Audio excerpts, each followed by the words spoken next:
Diálogos da Educação. Adquira já o seu.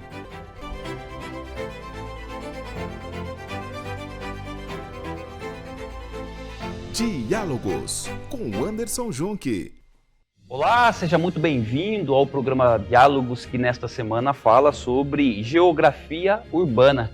E quem está aqui comigo para conversar, debater e aprofundar este assunto, o professor de Geografia e também doutor em Ciências, Rodrigo Crivellaro, a quem desde já dou aqui as boas-vindas. Meu amigo Rodrigo, seja muito bem-vindo ao Diálogos, uma alegria recebê-lo.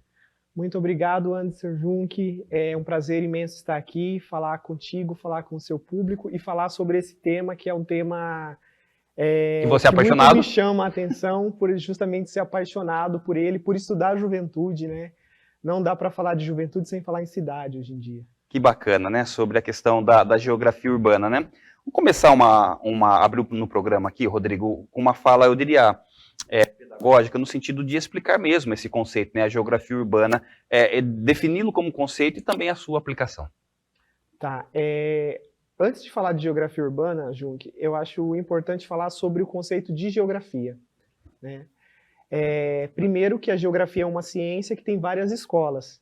Então, ao longo do tempo, a geografia ela foi adquirindo escolas que pensavam o espaço geográfico, que é o objeto de estudo da geografia, a partir da sua perspectiva, para buscar respostas que eram necessárias para aquele tempo. Então, eu gosto muito de dizer, que quando nós estudamos geografia, diferente da sociologia, nós não estudamos só o homem. Que geografia seria a ciência que estuda a inter-relação entre o homem e o meio ambiente. E é muito importante falar, a partir das leituras do Milton Santos, que o meio ambiente, o espaço geográfico, ele não é como se fosse um palco de teatro, em que o ator sobe em cima, encena, e o palco fica estático. Quando a gente fala do espaço geográfico, o homem ele altera o espaço geográfico, e o espaço geográfico provoca mudanças na vida do homem. A gente pode exemplificar isso, por exemplo, através do aquecimento global, das mudanças climáticas.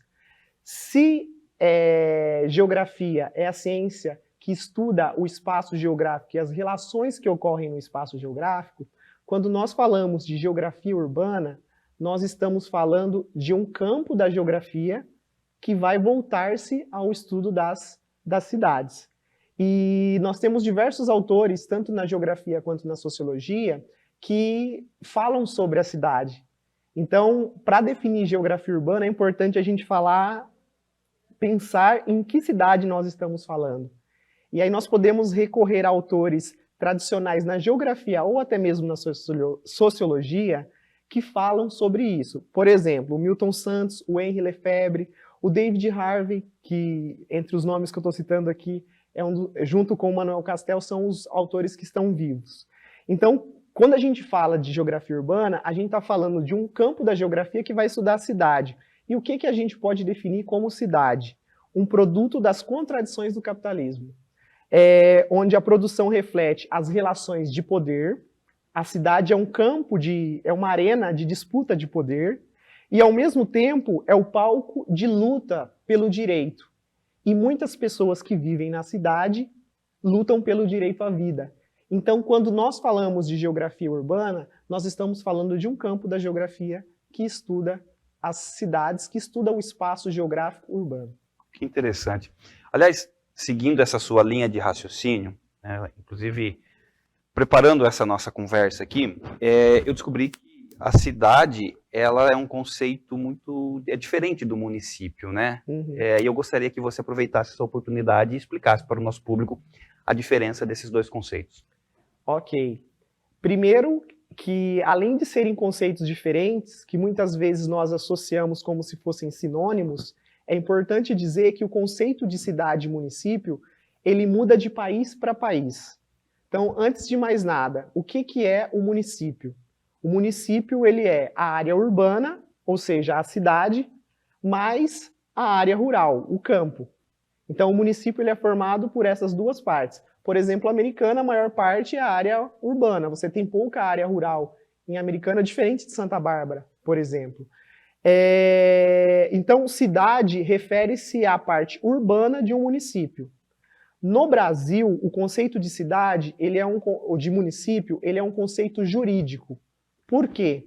Para criar-se um novo município, você precisa propor um projeto de lei para dividir um município em duas partes. Esse projeto de lei, tramitando, vai ser feito uma consulta à população de toda a área municipal se ela é a favor dessa divisão. Sendo a favor, isso volta para a Câmara dos Deputados, ou para a Assembleia Legislativa, no caso dos estados, né? Para a Assembleia Legislativa, onde vai ser aprovada a lei criando esse novo município, isso se 50% mais um da população for favorável. A partir disso, o governador sanciona e você tem a criação de um novo município. Por isso que a gente fala que no Brasil o conceito de município é jurídico. Se eu pegar países como, por exemplo, a Dinamarca, a Islândia, a França ou a Espanha, o conceito de cidade e município é um conceito demográfico. Por exemplo, no Brasil, a cidade mais populosa, todo mundo sabe que é São Paulo, que tem quase 12 milhões de habitantes. A menos populosa, talvez ninguém saiba, tenha curiosidade de saber isso, é Serra da Saudade, em Minas Gerais, segundo o censo de 2022, com 833 habitantes. Então, no Brasil, município independe do tamanho da população. Na Dinamarca, para ser considerado cidade, tem que ter 250 habitantes. Na Islândia, 300. Na França, um mínimo de 2.000 habitantes. E na Espanha, 10.000 habitantes para ser considerado cidade. E o que ocorre nesses outros países também? Às vezes, quando eu falo de um município, ele não engloba uma cidade só. Ele pode englobar mais do que uma cidade. Então, acho que, não sei se ficou clara a diferença entre cidade e município. Município é a área urbana e rural, e cidade diz respeito só à parte urbana. Interessante isso.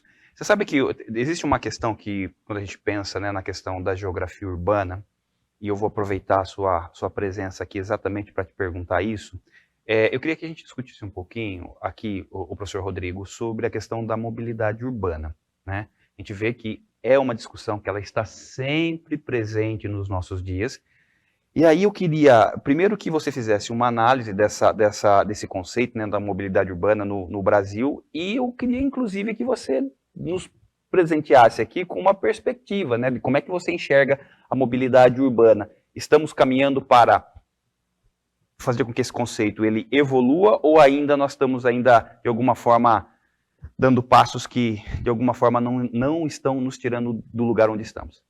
O termo o debate sobre a mobilidade urbana, ele se torna importante, em especial, pelo tamanho de pessoas, o número de pessoas que nós temos vivendo em cidade, né?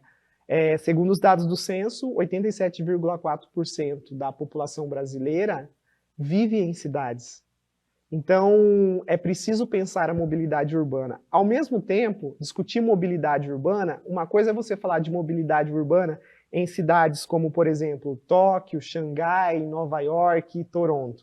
Outra coisa é falar de mobilidade urbana em cidades como Americana, Santa Bárbara, para não ficar só no Brasil, La Paz, Lagos, Porto Príncipe, partindo de uma perspectiva de países que são subdesenvolvidos ou subdesenvolvidos emergente, como é o caso do Brasil. Talvez esse debate sobre mobilidade urbana ele perpasse quando nós olhamos para as cidades brasileiras, sejam elas grandes ou sejam elas médias, principalmente porque nós temos problemas como congestionamento, poluição e desigualdades. Então, falar de mobilidade urbana, nós entramos nesses temas também. E para discutir mobilidade urbana, é necessário transpor os limites adotados no Brasil, por exemplo, na década de 60. Nós tivemos uma perspectiva de valorização do transporte rodoviário. Então, discutir mobilidade urbana passa por a gente pensar como que as pessoas vão se locomover dentro das cidades de uma forma que seja rápida, sustentável, e economicamente viável, né? E segura, né? E segura. Então, o Brasil ele tem um histórico de uma opção pelo modelo rodoviarista desde o governo do Juscelino Kubitschek como uma estratégia para atrair as grandes montadoras de veículo. Pensar em mobilidade urbana, eu penso que a gente precisa hoje ultrapassar esse modelo rodoviarista e pensar em desenvolver para cidades um modelo que seja multimodal. O que chama a atenção quando você visita um país desenvolvido?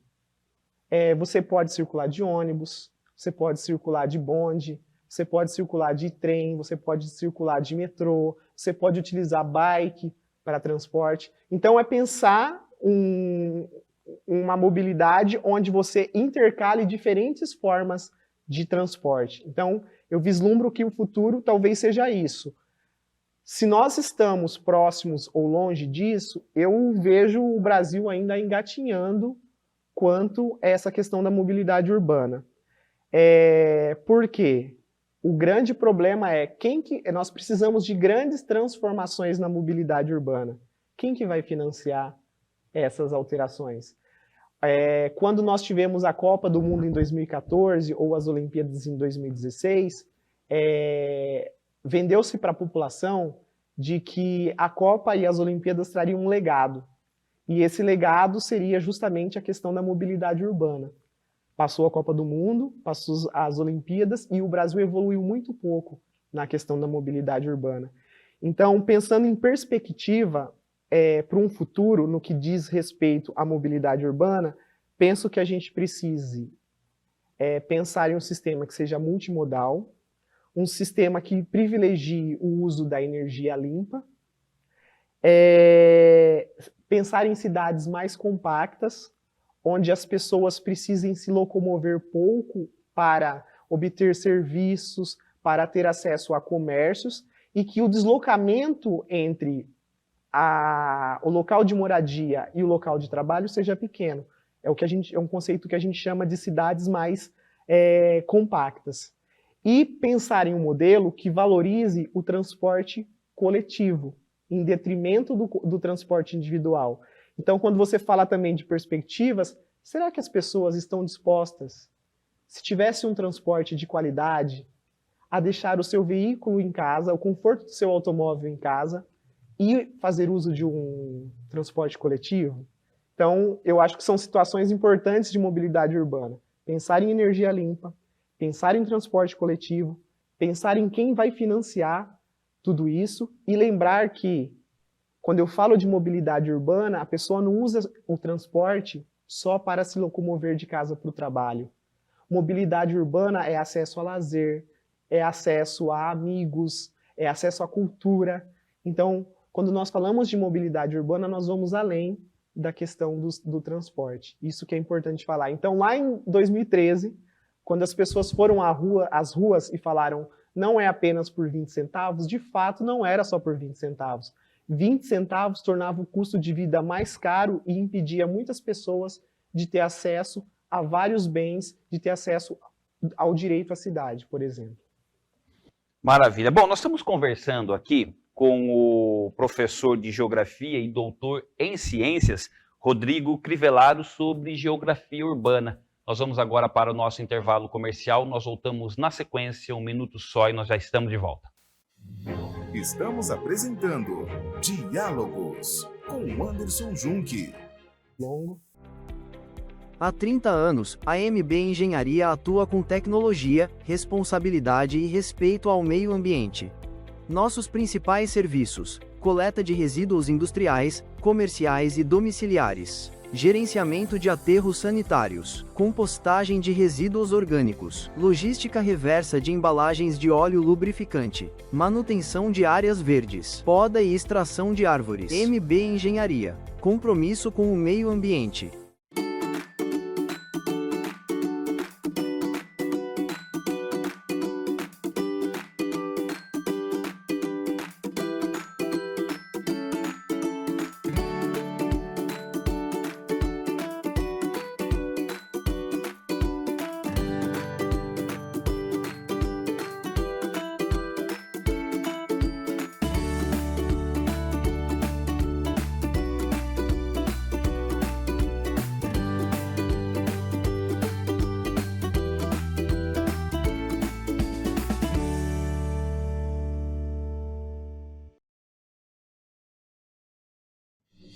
Estamos apresentando Diálogos com Anderson Junque.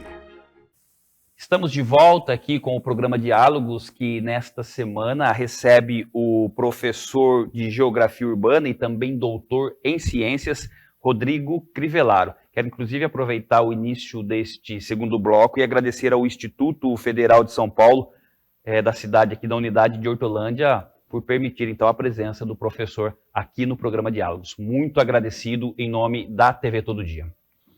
Professor, eu queria aproveitar e iniciar esse segundo bloco e discutir, eu penso que dois conceitos que estão muito relacionados com a questão da geografia urbana, que é a questão da metropolização e a industrialização.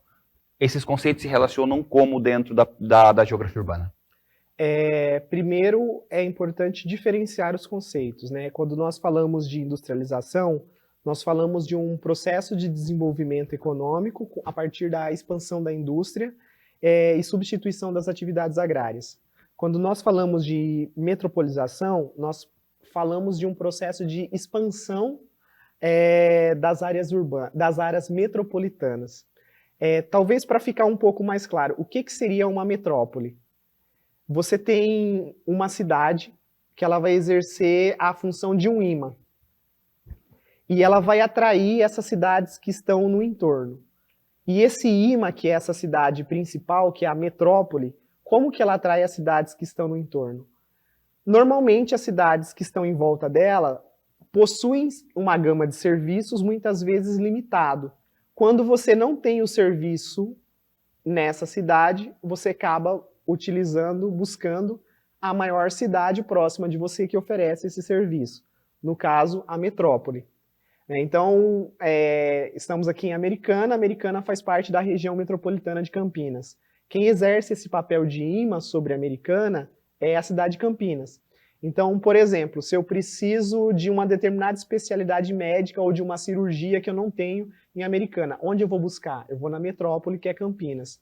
Eu preciso fazer uma viagem e eu não tenho aeroporto comercial em Americana. Eu vou buscar a primeira cidade maior do que a Americana, que no caso seria Campinas. Então, só para explicar um pouquinho o que é a metrópole. Qual a relação que a gente pode estabelecer entre o processo de industrialização e de metropolização? Primeiro, que a gente tem que, quando fala de cidade, aquela cidade que existia lá no período feudal, ela é totalmente diferente da cidade que surge com a Revolução Industrial. Então, nós estamos falando de dois modelos diferentes de cidade. Essa cidade, pós-revolução industrial, ela vai crescer, ela vai se expandir a partir da industrialização. Muitas cidades vão se formar a partir dessas áreas industriais. Então, conforme a industrialização se desenvolve, ela contribui para o êxodo rural e, consequentemente, para o desenvolvimento da hierarquia urbana, para a formação de cidades de diferentes tamanhos, formando cidades de diferentes portes, entre elas a metrópole. Então, a industrialização ela vai forjar, ela vai incentivar o processo de metropolização. A Americana, por exemplo, né, vai crescer a partir da passagem da rodovia Anhanguera. Então, a partir da década de 70 e 80, por conta dos problemas que as grandes metrópoles apresentavam, isso vai favorecer o desenvolvimento de hoje cidades médias, que vão crescer ao longo das rodovias, das principais rodovias do estado de São Paulo. Americana, por exemplo. Você tem a passagem da rodovia Anhanguera e várias indústrias vão migrar de São Paulo para Americana. Muitas pessoas que migraram para Americana não tinham condições de morar em Americana. O que vai acontecer? Isso vai favorecer o desenvolvimento de outras cidades no entorno. Como exemplo, a Zona Leste de Santa Bárbara, que vai servir inicialmente como uma cidade dormitório para pessoas que trabalhavam em Americana. Quem viveu em Santa Bárbara e Americana nos anos 90, começo dos anos 2000, sabe o que eu estou falando. Era mais fácil você pegar um ônibus da Zona Leste para vir para o centro de Americana do que ir para o centro de Santa Bárbara. Então, a industrialização, ela potencializa o surgimento das cidades e ela potencializa o surgimento das metrópoles. o que vai acontecer? Eu citei o caso de Americana, que muitas pessoas migraram de São Paulo para cá. Essa grande metrópole, que é São Paulo, ela vai passar a ter um outro papel. Ela não vai ficar desprestigiada porque a indústria migrou para o interior. O centro de decisão das indústrias vai se concentrar nessa metrópole que é São Paulo. Então, o cérebro das grandes corporações multinacionais, das principais empresas brasileiras, vai ficar na metrópole de São Paulo e o parque industrial vai para as cidades do interior. Então, essa relação que dá para estabelecer entre industrialização e metropolização. A industrialização que permitiu que várias cidades, por exemplo, aqui na nossa região, se desenvolvessem.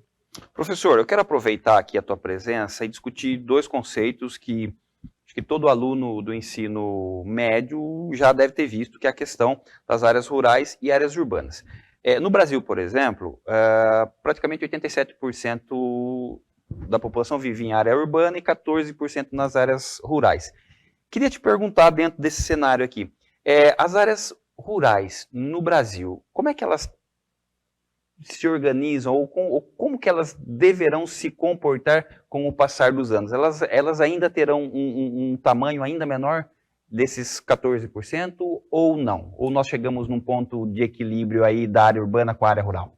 É importante, Juncker, dizer que esses números que você apresenta, nós estamos falando da urbanização, então nós estamos falando do percentual de pessoas entre, segundo o censo de 2022, 203 milhões de brasileiros, 87% desses 203 milhões vivem em cidades.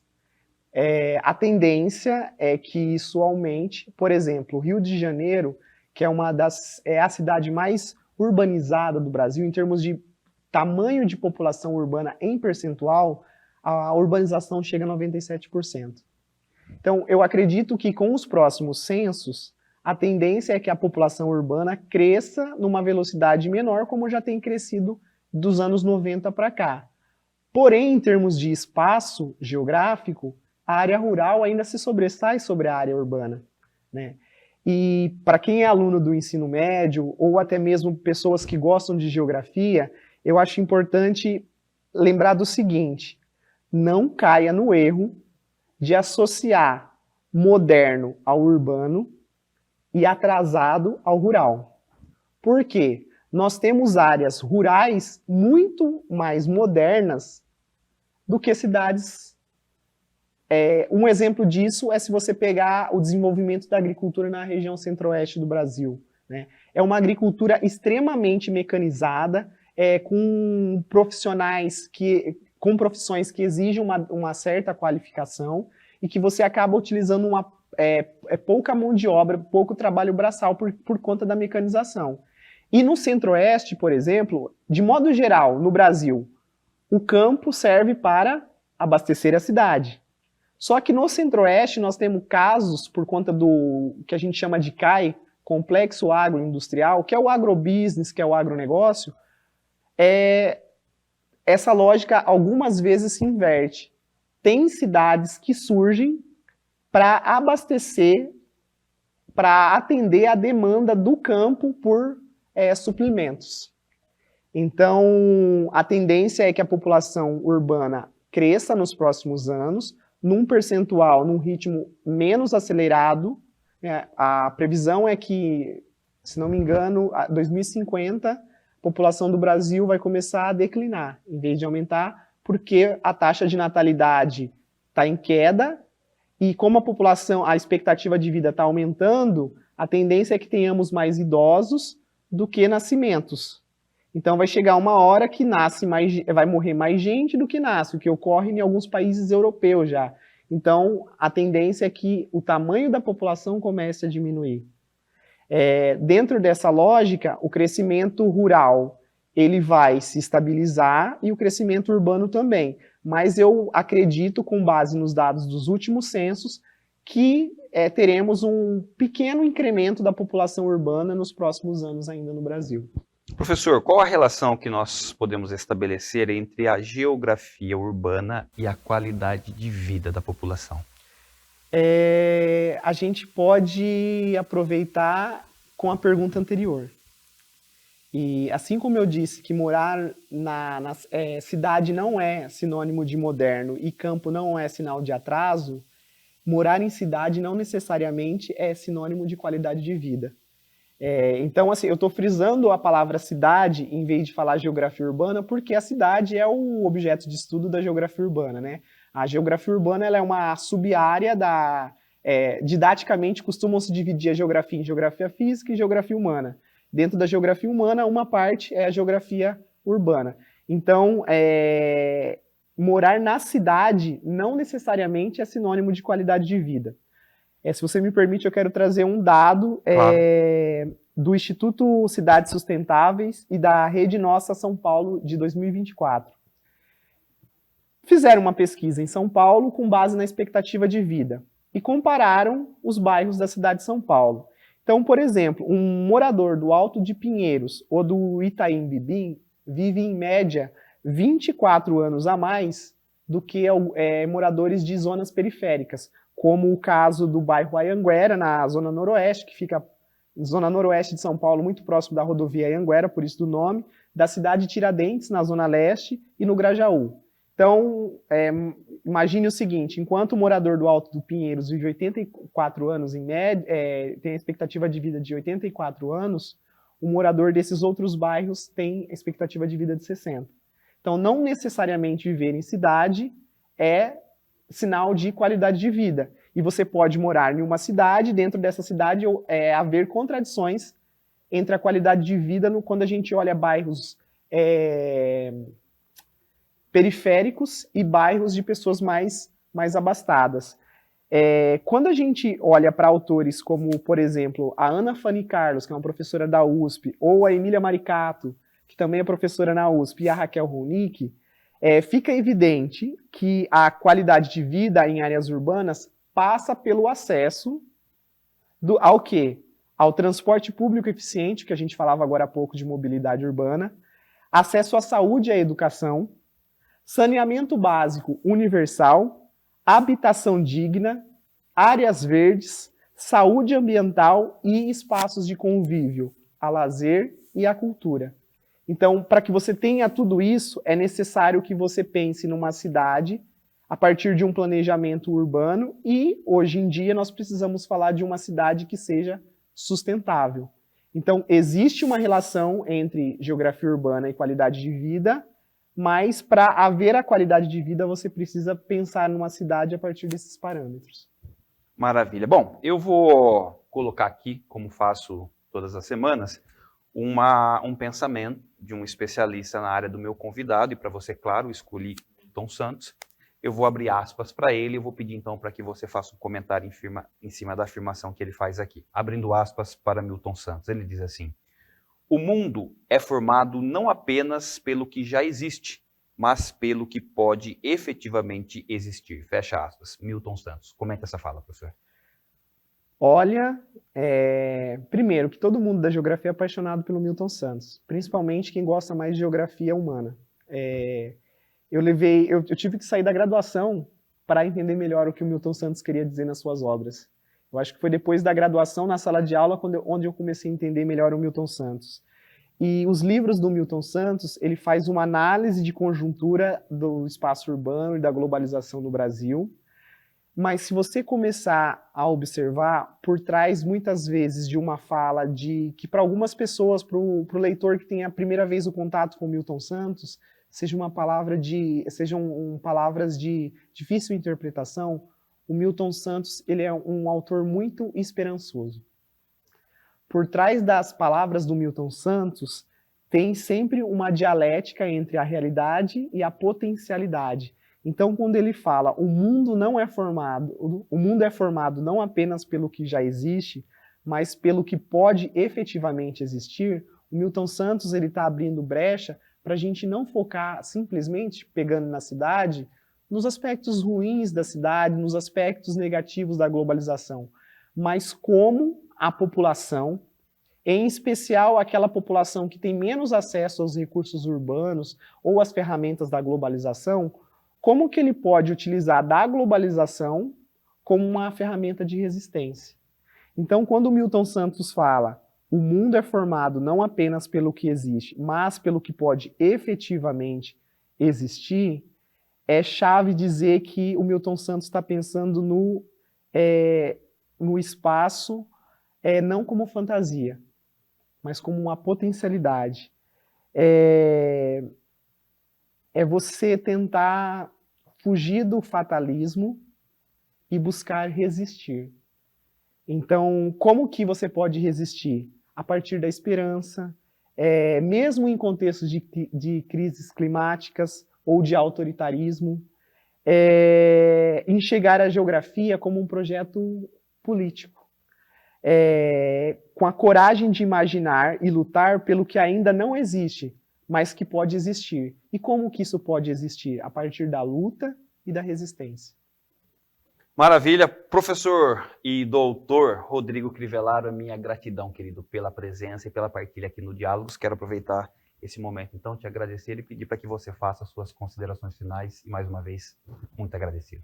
Eu que agradeço o convite, é uma alegria imensa estar aqui conversando contigo, dialogando com o seu público. Obrigado por abrir esse espaço e coloco-me à disposição de você e das pessoas que queiram pensar a cidade para além da geografia, mas também pensar a cidade a partir da sua potência, a cidade como um ato de resistência.